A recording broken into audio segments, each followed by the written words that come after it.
So here, so it's all about Emunah, which we've been working on. And what do we always say? The interesting thing when it comes to belief is no matter how much you believe, you need to believe. So what does that mean?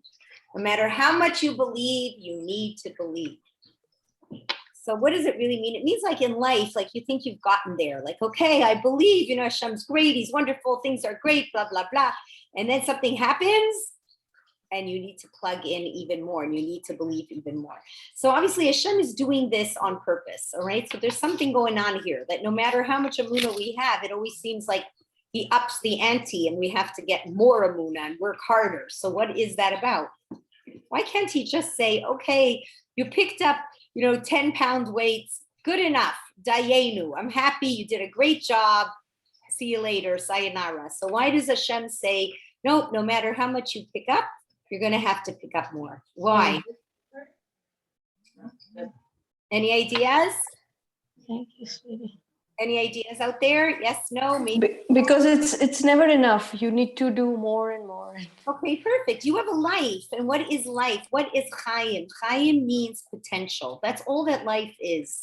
Do you know what I mean? Like we sometimes that's what it is. It's actualizing your spiritual potential. It's not about making more money or, getting skinnier or, actualizing, your whatever, actualizing physical realities. That's not going to really make a difference. If you end up with 10 cars, if you end up with 2 cars, if you end up with a mansion, if you end up with a smaller house, in the end of it all, that's all staying behind you. It's not going to really be much. And it's not going to be the potential of your life. No one's going to be going around going, oh, and so lived a life. They had 3 cars. Woohoo! That's not really what's impacting. And that's not the legacy you leave. So Hashem is forever kind of upping the ante on all of us. He just wants to see that much more belief, that much more bitachon, that much more growth, that much more spiritual awareness. Why? Because he wants to get the potential out of you. Why? So that he can reward you for who you really are. And the reward is not necessarily in this world. This world is a very temporary place. The reward that you get in this world is to enable you to get more reward for the next world. That's really what it is. What's schar mitzvah? What's the merit of a mitzvah? The idea that you get to do another one, that we get to. That's what the schar of a mitzvah is. It doesn't mean that we get, la trip to Vegas. Okay, we don't get one of those, all-inclusives. That's our reward for our mitzvahs. No, the reward is that you get to do another mitzvah and you get to put more air miles in the bank and more of this and more of that. And that will one day give you the most incredible world to come, right? That you will live in, not just in the olam hanishamos, like in eternity, right? Along with the destiny of history. That's what you'll get. Tchias HaMesim. You will merit a huge reality and you will merit incredible purpose and meaning in this world. And nothing will be a waste of your time, so to speak. All right? So that's the idea that no matter sort of how much Emunah we have, we still have to learn and we still have to grow and we still have to try. We still have to flex more Emunah muscle. So you believe your husband loves you until he forgets your birthday. You believe the bus that's always coming, right? That always shows up at 9 is going to show up at 9 until it's 9:15, right? And where's the bus? And now what? Now you got to work on more of your Emunah, right? You believe, you imagine all the generations of people who believed Mashiach was coming. I mean, we've been waiting over a couple thousand years. It's a long time, sometimes when you go to see the specialist, you wait and wait and wait to get to the specialist. Then you get in the waiting room, you wait and wait and wait and wait. And then they put you in a room and you think what's going to happen. The specialist is coming in 5 minutes. And then what happens? You sit and wait in the the room already, you're still always waiting, okay? It's hard to believe that this guy is ever going to come. So the same thing with Mashiach. It's very funny. We keep doing the right things. We're trying our best. Jewish people go through horrible periods of history, waiting for this Mashiach to come. He still doesn't come. And it's what? And we still have to believe. So I can't help it, Cheryl. What's the name of that dog? Nacho. Nacho. Okay, he's just too cute. Okay, shout out for Nacho. Even the dog wants to learn Torah. That's how holy Cheryl's house is. He's on Zoom to learn Torah. Okay. Anyway, so we still have to believe. So I want to understand, why is it that we still have to believe? Why is Hashem doing this? What exactly does it mean when I say, we're earning this greater portion in the world to come? So like, I remember years ago when my kids were in kindergarten, my boys were in kindergarten, they had a school bus that brought them back from Lawrence and Bathurst up to Thornhill. So you guys know me and time. I would have to be at the Chabad Plaza at a certain time because they would let them off the bus. And if you weren't there, they would let them off the bus. Okay, so it was not like, for me, that was not a fun story. Okay, so let's say the bus had to be there by 12. Okay, so sometimes I get there like 12:03, right? So I'd still have bitachon, like this is all going to be good, no problem, no problem. 12:03, like, I still can trust. Okay, no problem, fine. By 12:05, this doesn't look good. Okay, by 12:10, oh, this really better be traffic, right? And I start losing that bitachon. I start thinking, oh my gosh, it's me, I was late, whatever the case may be. And this is what we have to understand in our lives. Sometimes we're tested, right? Like everyone gets married, everybody finds their shidduch, but not your daughter or not your son. Everybody's kids get married, have their baby, but not you, right? Everything that we just expected, right? We do the right thing. We're doing the good things. We're davening, we're this thing, we're thating, we're this thing. So we expect, Hashem's going to help us. We're going to have the health that we need. We're going to find the house that we need. We're going to get the car that we need. We're going to get this. We're going to get that. Seems like it even says it, right? It says it in the Shema, that second paragraph of Shema. It says, if you listen to me and you do the mitzvahs, you'll get the fat of the land, you'll get the wine, you'll get the oil, you'll get the rain. So it's almost like, we have bitachon, if we do this, then we should get that. You know how many times I see, like I teach in these seminaries for Balei Tshuva, for Baal Tshuva girls. My heart breaks. Like these girls really do the right thing. There's this one girl I teach who is stunning, gorgeous, like she's got it all. And she became a religious girl, right? So no more boyfriends, no more this, no more that. And she's turning 30 and she really wants to get married. And what's happening? And you're kind of thinking to yourself, like, I'm watching this and you're thinking like, boy, like she's sacrificed. She's done it all. She's done tshuva. She's become religious. All she wants is to build a nice, beautiful Jewish home. That's all she wants. And guess what? Where's the nice, beautiful Jewish boy? This is hard stuff. Right? Sometimes, people, you tell people, you know what, you guys, like, you just have to keep Shabbos. Keeping Shabbos is the best thing in the world. And this person tells you, look, I'm in retail. Keeping Shabbos would be really bad for me, right? My biggest day is Saturday. So what's the rabbi tell them? Anybody want to unmute and fill in the blank? What's the rabbi tell them? That it doesn't matter. It'll all work out. It'll be the same whether you work Saturday or not. Exactly. And sometimes they even tell you, like, Lisa, excellent. Sometimes they'll tell you, are you kidding? You're going to get bracha. It's going to be even better, blah, blah. You're not going to miss a thing. The guy starts keeping Shabbos, right? The first week, okay, not so bad. Second week, little less business. Third week, even less business. Okay. The guy's like, wait a minute, where's the rabbi's blessing? I'm doing the right thing. And yet I'm not seeing it happen the way I was told it was going to happen. That's really hard, right? Rav Chaim Volozhin, he tells us, it's very interesting. He says, if you give tzedakah, you shouldn't lose a penny. You shouldn't lose anything. If anything, it should be a source of bracha. And then the Torah tells you, Meiser, I think it's Meiser. It's like it says it twice. And so it says if you do Meiser twice, like you do instead of 10%, you give 20%, you should really hit the jackpot. And then it says, Chofetz Chaim says, if you give Meiser this way, that every day how much you earn, let's say, whatever, you have X amount of clients, you calculate how much money you made that day, you actually write it down, you keep a little notebook, a ledger, and then inside you write, okay, I made $200, so 20% of $200 is what, $40? Am I right? Yeah. Yes. Okay. Woo. Okay. Okay. So 20% of the $200 is $40, and you set it aside. You get it ready. The Chavetz Chaim says you'll be even more blessed. So sometimes people get into this and they go, "Wow, Rabbi, this is amazing. This is my source for parnasa. This is my wellspring. Great, Rabbi, I'm going to do it." And they do it. First month, second month, third month, and things are actually going good. They see their business growing. They're making money in a way that they never made it before. And then what happens? Starts to turn.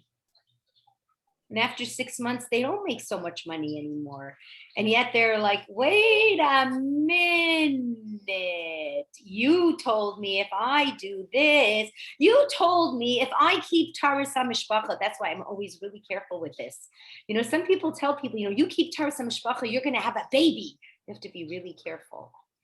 You keep Taras HaMishpacha, Hashem will bless you, right? He'll bless you. So somebody, "I'll give you a baby, he'll give you shalom bayis," like he can give you all this stuff. And then you go, "Okay, I'm going to do Taras Mishpacha because you know what? My marriage is pretty lousy and I'm having trouble having kids. So let me see if I can cash in on this." And then what happens? Doesn't work necessarily, right?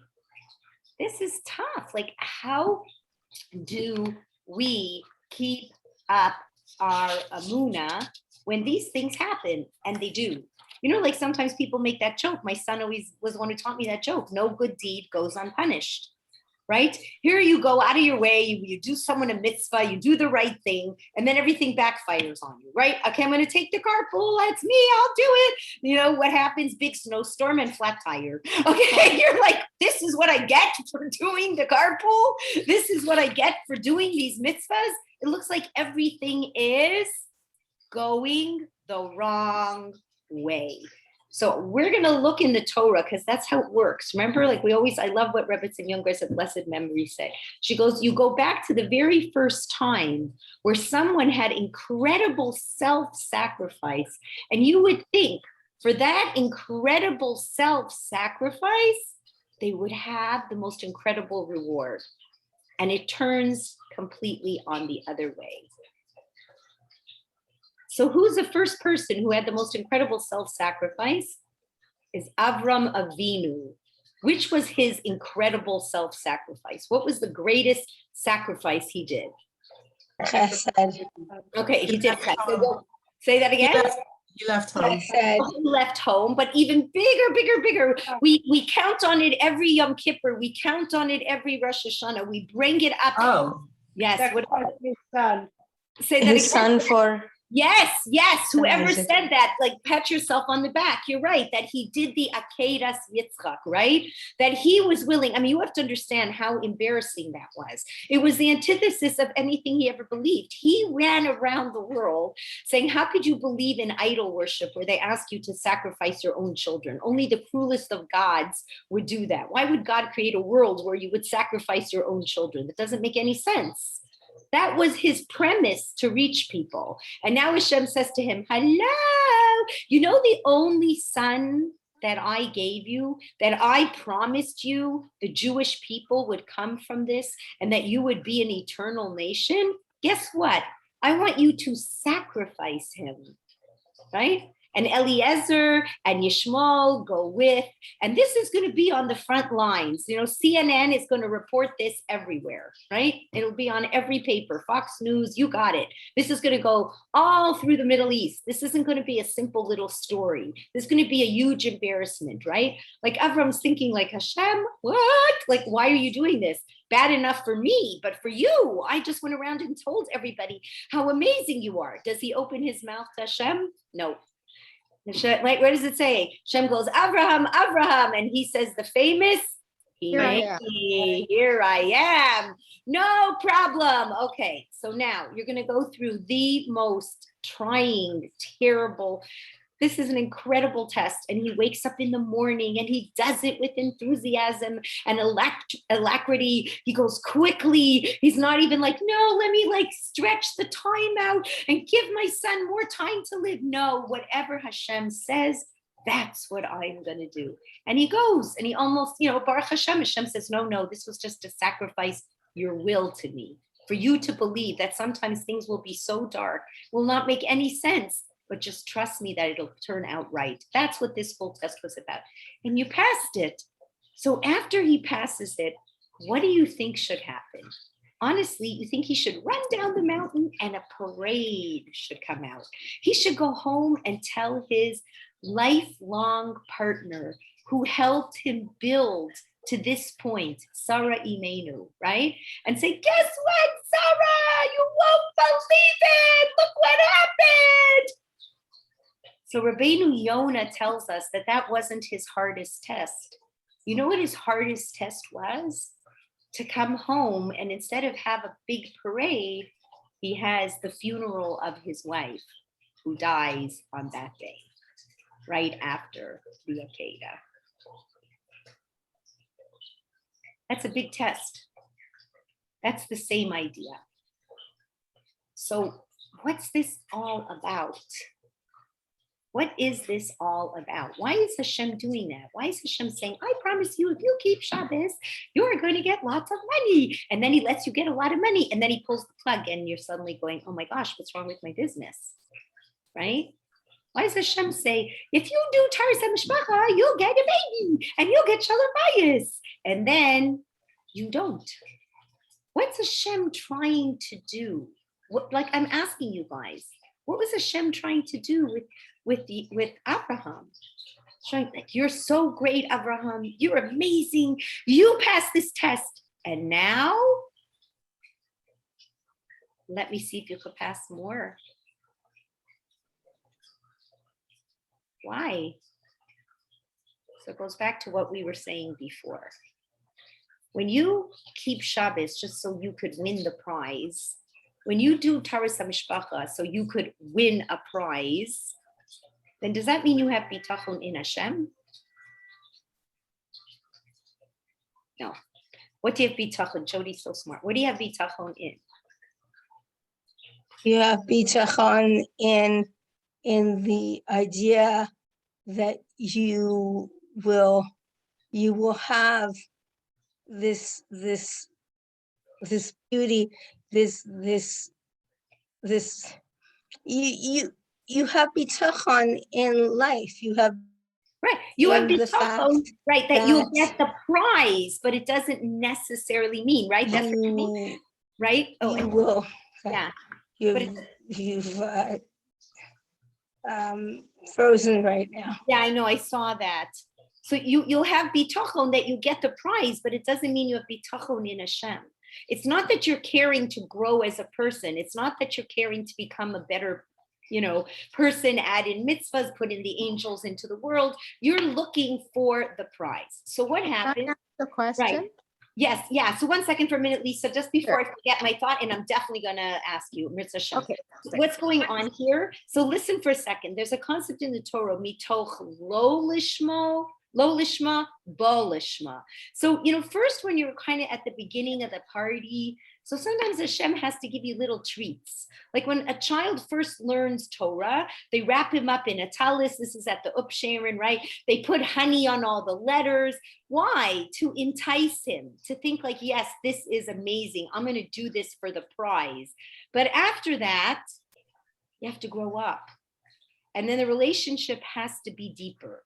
So the same thing, you love your husband until he forgets your birthday. Does that really make sense? If you really love your husband and he's been your husband for 30 years and he accidentally, I don't know about you, as we get older, I remember less, not more. Okay, I think we should really tell people that. Right? They think as you get older, you're gonna remember more. The opposite, you remember less, right? So you're gonna be upset because he didn't give you the prize? No, the marriage is so much more. So that's what Hashem is trying to do in these stories. He's trying to, for someone like Abraham, that was his greatness. Abraham did it not for parades and not for prizes. He did it because it was the right thing. He did it for one reason. Hashem said so, right? Hashem, who I understand, as far as I can understand, statistics and this and science and blah, blah, blah. There is a God.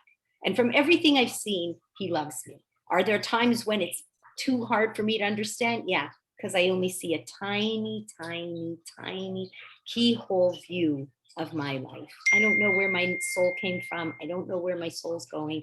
I don't know how great the mansion I can have in the world to come is. I got a little plot of land on Arnold. I love walking down Arnold. It's like my favorite street. You see all these big different houses, small houses that get smashed down and get built up into these beautiful, magnificent things, right? Right? So this is something like we have to appreciate here. So Lisa, please ask your question. Sorry, Lisa, I just want to get that in before I forgot it. Okay, so go ahead. Is it that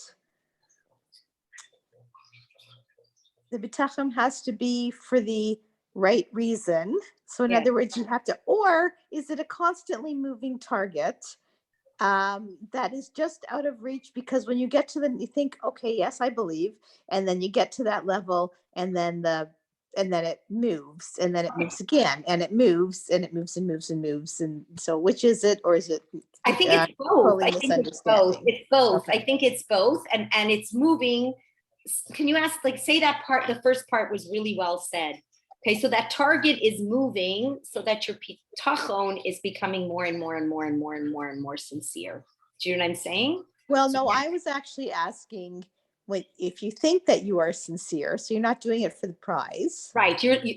You have sincere belief, Yes. but it's like the expectations go up. So you think you think you're sincere, but you must not be because the target's moving. Yes, or you are must be. sincere. Like, I believe Avram Avinu was sincere. I believe he was sincere. Like when he brings up Yitzchak and he goes through the whole test. And then Hashem says, as sincere as you are, believe me, there's even another drop inside of you that's even more sincere. That can be even a bigger Kiddush Hashem that you can reach. And that's when Sarah was meant to die on that day regardless, okay? If there was an Akedas Yitzchak or there wasn't, whatever it was, Right. on X day, all of us, we all have our day, right? That was her day, regardless. But when it was put within that context, that made it a much bigger test. Do you know what I mean? Like, here you want to come home, Yeah. like, you know what I'm saying? Yes. It's like blah, like it's so hard to understand. But it was like almost Hashem like squeezing that one little bit more of the juice out. And it's very interesting because when he buries her and he gets the Marsa Machpelah and everything, so he gives her a eulogy and the Torah goes out of its way to say that he cried, but he didn't cry with a huge, horrible, my gosh, look what happened. He cried and he said, she was an amazing woman. She lived this 127 years. In her time, she accomplished what she was meant to accomplish. And that's the greatest gift of a human being. Because sometimes people can never have a very long life, but it doesn't mean it was a good one. Do you know what I mean? And sometimes like Hashem is like schlepping it out because he's trying to get them to produce. But really in the end, like, it's sad. Like, some of us know, people like that, like they died miserable wrecks. Do you know what I mean? They were only complaining. Like people know it. No, you don't know. Like, a lot of people have, whatever, auntie so-and-so or uncle so-and-so or someone so-and-so who died a miserable wreck and was a miserable wreck most of their life. They never saw the good in anything. Do you know what I'm saying? It's just like this heavy stuff. Like this is not simple stuff, but it helps us at least to put perspective on why certain things could be happening when you're not understanding it. Do you know what I mean? Like when you think you were promised the rainbow and you're not understanding why the rainbow isn't coming in multiple colors, only seems to be coming in black. So it's just good for us to take a look at this. Okay, so that was a great question. Okay, now, so we're working hard, trying to be this honest, good, upright Jew, right? You have these expectations, you've been giving tzedakah, and it ain't going exactly your way. So Rabbi Ben Susan tells a really good story. I'm so sad that Sue isn't on the line because she listens to a lot of these rabbis. So Rabbi Ben Susan had a chavrusa with somebody he was learning with for many years, and they were learning Chovos HaLevavos. So Chovos HaLevavos is a book that has a whole chapter on bitachon, shar ha-bitachon, like really learning how to, believe in Hashem. Remember, I always tell you about those lap notes. It comes from Chovos HaLevavos. Okay, so this guy was really, really learning it, and Rabbi Ben Susan was talking to him about the Meiser and the 20%. So he went, he said, you know what, I'm going to do it because, if this is what it is, I'm not going to be afraid. I'm going to give 20% of my income. And, I'm hoping God's going to really bless me and it's going to be great. And I'm going to believe in this whole thing. Great. So he did. So he counted and he gave it and he gave it and gave it. It was somebody who sold things on Amazon. Okay. Now, anytime you're on YouTube, somebody comes up with an ad, if you want to make millions of dollars on Amazon, okay, right? So I guess he was one of those guys making lots of money on Amazon. Okay. So he's making lots and lots and lots of money. He's giving the 20% and it's only getting bigger and better and he can't believe it. And this is amazing. And then slowly but surely it started tanking, but really tanking and tanking and tanking until he wasn't making any money. He was actually going into his savings. So he calls this Rabbi Ben Susan up. He said, listen, Rabbi, I don't know what to do. You told me this. I've been working so hard on it. Even losing money, I'm still being really careful. I'm still trying to give charity as best as I can, but nothing is working. What's going on here? So Rabbi Ben Susan says, listen, I would need to really think about this. It's not such an easy question for me to answer. I can't just, give you on the dime. So he goes, well, you know what? I'm going to call Rabbi Brog. Okay, so Rabbi Brog is Rabbi Avigdor Miller's grandson. I also listened to him. He's also on Torah Anytime, and he's also in Tel's Yeshiva. We were in Tel's when my husband was in Kollel. He was there, so I know who they are very well, at least when I was young. So he called him up, and Rabbi Brog said something very interesting to him. He said, you're my 10th phone call with the exact same question, where people are feeling they are really sacrificing for Hashem, right? They're doing the right thing, and everything's going wrong. So he says, I've been thinking, Rabbi Brog says to me, I've been thinking and thinking, how can I answer you? How can I answer such a sincere question? How can I answer you? So I said, I really need clarity from Hashem. But this is one thing I can tell you for sure. Don't get off the train. What does that mean? What was Rabbi Brog telling him? Don't get off the train. What was he trying to tell him? Seek for the answers, but don't. Yes. Okay, good. Okay, all of you are so smart. So proud of you. Stick to the program. Don't get off the train. He said, stick to the program, and listen to what he also said. Not only stick to the program, do more. Do more Mesiras Nefesh. Do more. Stick to the program and do more. Give more chesed. Do whatever you can. Just stick to the program and do more. So he got inspiration. This fellow actually got inspiration from Rabbi Brog. They stuck to the program. Still business was what it was. 5 months, 6 months. 6 months later, he gets a phone call from somebody who tells him, you know what, I got this really cool product. Why don't you try it on Amazon? It's listen, I got nothing to lose because all the products I'm putting up are terrible. Okay, I'm not making a dime. So he put this new product on. It skyrocketed. He made more money in that 1 year than he made in 10 years. It was beyond anything. So I think it's an important issue. It's important for us. Just stick to the program because this is all Yetzer Hara that's talking in the other direction. He's trying to get you to get off the train. He's trying to get you to regret that you did the things that you did.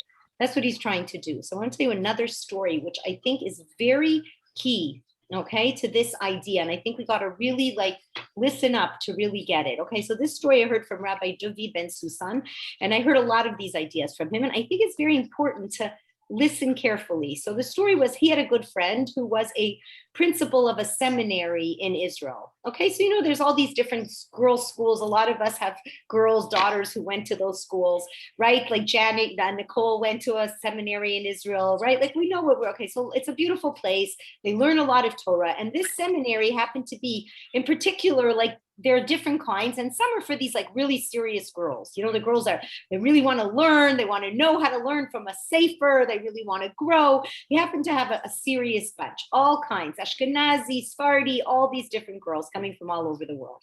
Anyway, he usually goes to the States to what they call recruit. Like they go to the States to meet these girls. They have interviews and then they say, if they're going to accept them or not. So he was going to the States. And while he was going there, he had a student who was getting married. And the student invited him to the wedding. So he was going to be there and it was going to be this like really nice event. He was very excited, but he was from Israel, didn't know so much about the style of the weddings. So in Israel, they don't do the marching thing. Like how here you have, what are they called? The bridesmaids and what are the other ones called? The bridesmaids. Ushers. Are they called groomsmen? Okay, wait, groomsmen. Okay, wait, I got to just mute somebody. Okay, the groomsmen. So bridesmaids and the groomsmen. Okay, so he comes to the wedding and he just makes it in time for the chuppah. And these bridesmaids and groomsmen are standing, waiting to go down to march. And he looks and he recognizes one of his former students. Okay, so she must have been best friends with the Kala, right? And he's looking at what she's wearing and he's about to die. Like it's completely not tznius. It's nothing like what he would expect a graduate from his school would be wearing. He remembered her as this like serious girl. He couldn't believe it. And he just looks at her and she looks at him and he was so overwhelmed. He went like, oh, like this, okay? And she runs over to him and she says to him, whatever you do, don't judge me, don't judge me. And he's like, what? And she goes, you don't understand. I really want to get married. I haven't been able to find anybody. And my mother and my uncle, and they all told me, you want to find a guy, you got to dress to kill. You got to dress in a way that all the guys will notice you. You're not going to get noticed with your tznius, frumpy stuff. You got to dress to kill. So I'm only doing it because they told me. I'm only doing it because I know I need to get married. Hashem wants me to get married, right? So the rabbi is like so taken. He goes, listen, I don't want to judge you, but you don't want to marry the kind of guy who would want to look at you just for the way your body is. Do you understand that? You don't want to be walking down the chuppah and looking for a guy to pick you up because of the way you're dressed. He said, because I'll tell you now, if you marry that guy, he's going to be looking after he's married for another girl and the other way she's dressed. If you're looking for a looker, you're in trouble.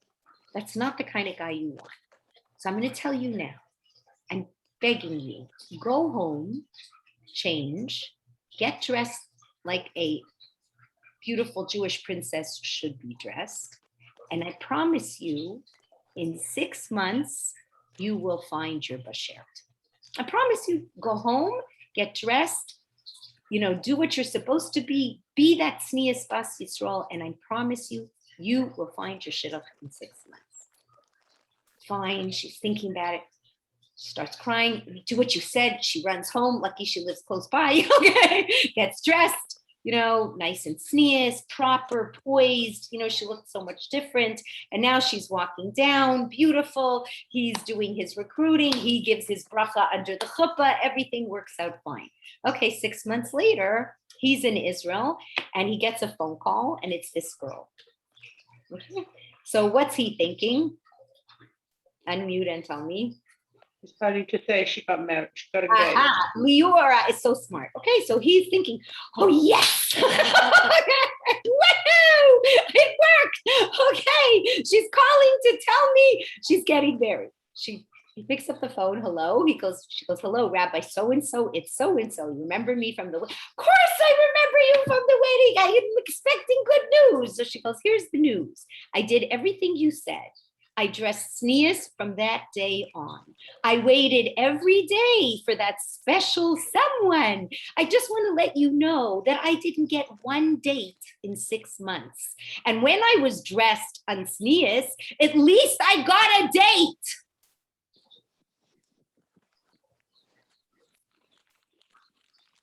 Interesting.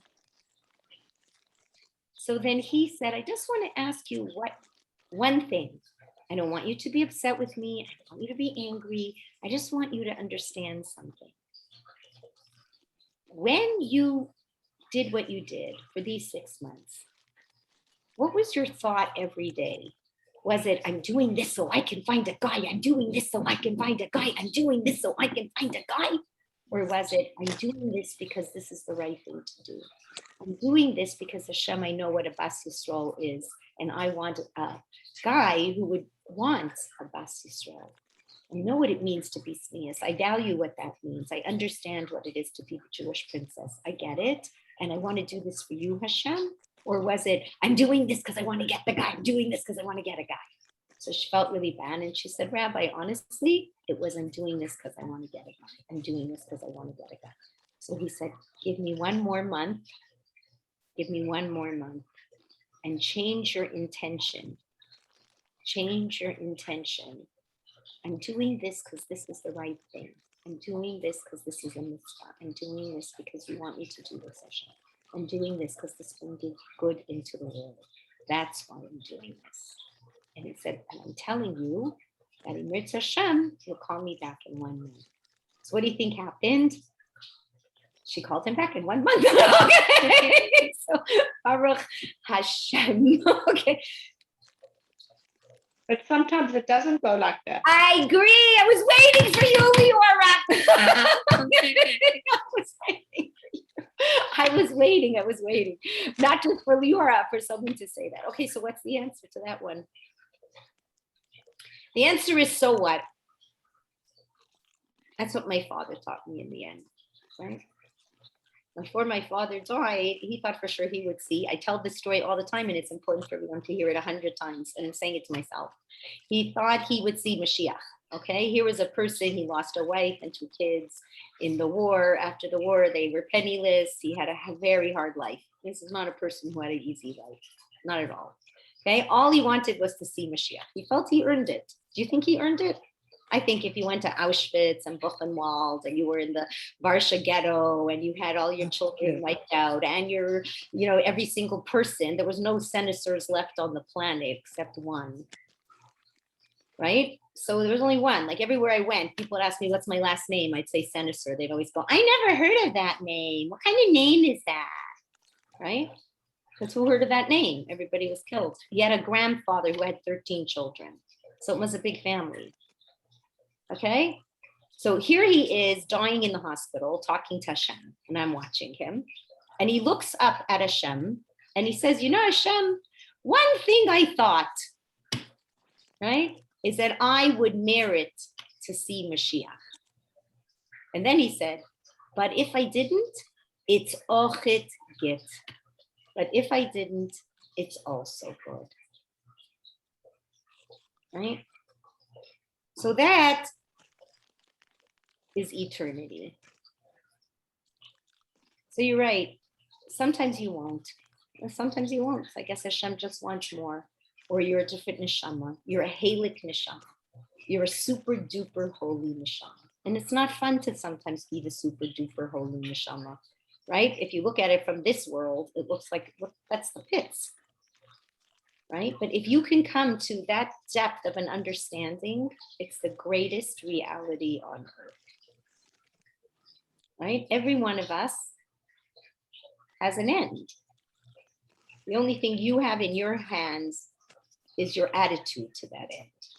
Not what kind of end, or when is it, or what color it is, or what size it is. That we don't have. It's just going to be your attitude. So you're right. Sometimes you're going to look at Hashem and you're going to say, I don't get it. Like, I thought I was going to get the prize. And Hashem is saying, you are. You're going to get an even bigger prize. And you know what he's going to tell my father? You will see Mashiach. Maybe not yet, but you will. When there will be a Tchias HaMesim, I'll tell you, I don't know if I'm going to come back, but I know my father will. I'm telling you that right now. So that's what it is. It's not so easy. It's never easy. Nothing good is easy. That's something we have to all appreciate. And that's okay. That's okay. It's not a bad thing. But this is why we get tested this way. So it's good for us to realize, because sometimes you just think like, this is just so unfair. And Hashem is saying, if you really believe in me, nothing is unfair. I know what I'm doing. So he says, Rabbi Wallerstein, like, these are good stories just to keep in your head. I don't remember them all the time, as I've heard them 100 times. I didn't remember. So everybody know this famous story of Rabbi Wallerstein called The Finger? Does anybody know that story? No? Yes? No? Okay, so it's a famous story. He tells it all the time. Okay, so here's the story. There was a king. There was always a king. Okay, so this king, you know, in those days, like, they used to hunt in the forest. Okay, so the king used to go hunting in the forest. He always took with him his trusty doctor, because in case anybody had an injury, you needed your doctor, like, to help you, which makes sense. Okay, so one day he's going through the forest and they're hunting for this deer, and he ends up injuring his thumb, and he injures it very badly. So he goes to the doctor, you've got to help me. And the doctor says, listen, I'm going to do my best. Doctors are wrapping it and giving it an antibiotic or whatever they had in those days. And then the king says, so is it going to be good? So the doctor says, honestly, king, I'm trying my best. I can't promise. Hopefully it'll be good. Fine. Get back to the palace. A couple days later, it's all pussy. It's really gross. He calls the doctor. The doctor comes in. He, removes the pus. He tries again to clean the wound as best as possible. The king says, so is it going to be good? Listen, I'm trying my best. I can't promise. All right. Comes back, looks at the finger. It's green. Okay. Now it has gangrene. So which means what? This finger has to be removed. So there's an operation. The doctor removes the finger. The king survives. He loses his thumb. He looks up at the doctor and he says, for this, you will never see daylight again. It's your fault that I lost my finger. For this, you will be imprisoned for the rest of your life. And he puts him in prison, and that's it. And he goes out, he has his life, he doesn't care, the king, and he goes back on his adventures. He ends up going on this big adventure, and he ends up being captured by these people. And these people are idol worshipers, and they want to kill the king and bring him as a sacrifice to their god. Okay, so he's all wrapped up, he's on the wood, he's about to be, burned, and he's like, oh my, help me, help. And as he's screaming, the head chief who was about to sacrifice him looks down and realizes the guy's missing a thumb. He says, take him away. We can only sacrifice that which is perfect. All right. And they free the king. All right. So the king can't believe it. He's running with his entourage of soldiers. And finally they get back to the palace. And the first thing he does, he runs down to the dungeon. He runs to the doctor and he says to the doctor, I have to thank you. I'm taking you out.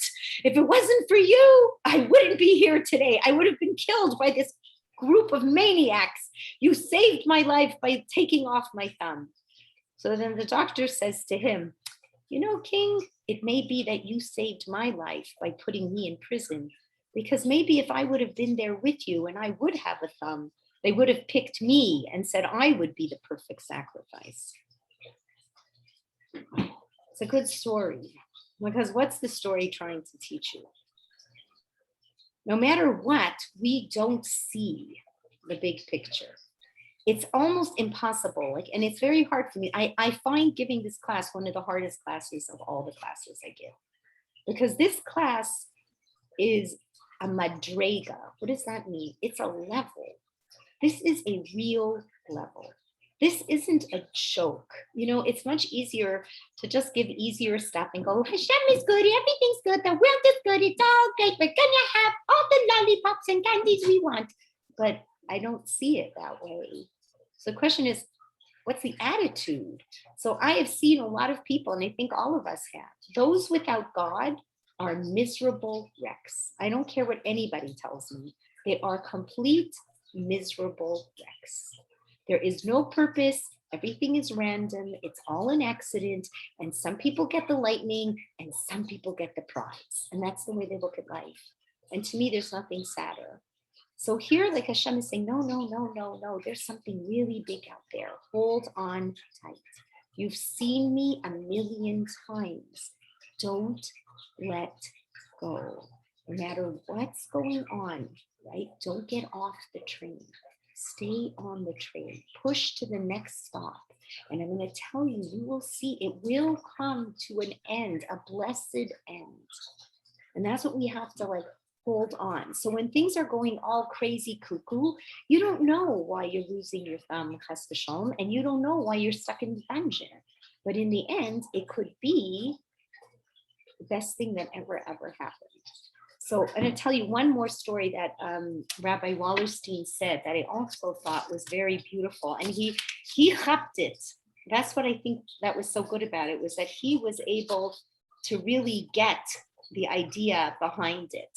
So he said he's a teacher many years, and he taught different grades. And one time he went in, they asked him to speak for a grade 1 girls class. Okay, so he walks into this grade 1 girls class, and what does he see? He sees all these little kids, and one kid you could see was very unkept, like you could see that nobody was taking care of her. Like her hair was all in knots, and she didn't smell so beautiful, and you could see everything was kind of ruined. And somebody, the teacher said to Rabbi Wallace, you should know, like, she's from a very dysfunctional family, and unfortunately the mother isn't well, and she's mentally not so 100%, and she doesn't take care of the daughter, and it's just not an easy place. So Rabbi Wallace said, okay, he's going to be like, just have that out, like, know that little piece of advice and make sure he doesn't say anything hurtful to anybody. So he was doing a class, these little kids, and he said, where is Hashem? It's like a typical, when you're teaching preschools and young grades, you're going to ask, where is Hashem? So what do you think is the most common answer? Everywhere. Well, everywhere, only if you know Uncle Moishi's song.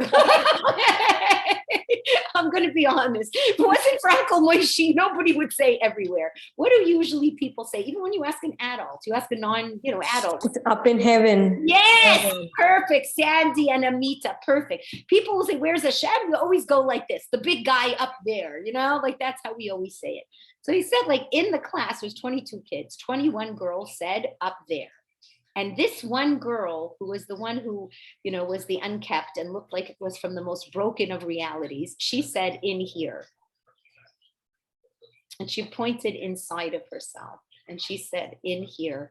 And he was so taken by it, because he understood for sure everyone was going to say up there, but who would say in here, this little girl? So he went over and he said, whatever, Malka, could you explain to me, like, quietly, could you explain to me, why do you feel Hashem is in here? So she said, because when I'm all alone and I have no one who can help me, I feel like Hashem is with me and he's in here.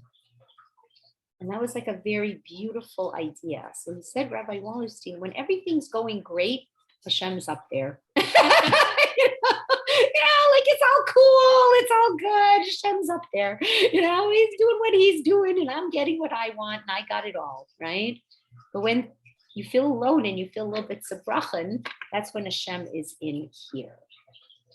So the Kutzker Rebbe says, like, it's very interesting. It says that we have to serve Hashem. It's not easy. B'chol levavacha, with all of your heart. So the Kutzker Rebbe says, with all of your heart, like a whole heart, your whole heart, like the H-O-L-E, your whole heart. So he said, your whole heart's hard to give to Hashem. It's hard because when things are the way they're supposed to be, la la la, you don't really think about him so much, and he is all the way up there. So he says the only time somebody has a whole heart is when it's broken.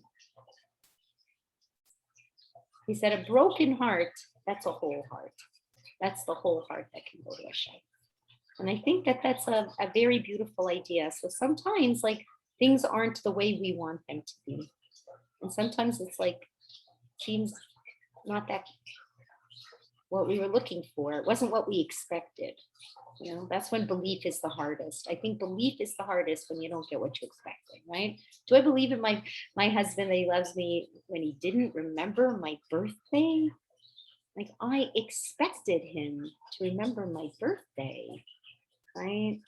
Do I believe the bus is coming? Well, I don't see it, I expected it to be here, do you see what I'm saying? That's when belief is the most tested, right? And that's when Hashem says, that's when I want you more than any other time. And I'm not asking, and none of us, do not be dumb. No one here asked for a test. No one.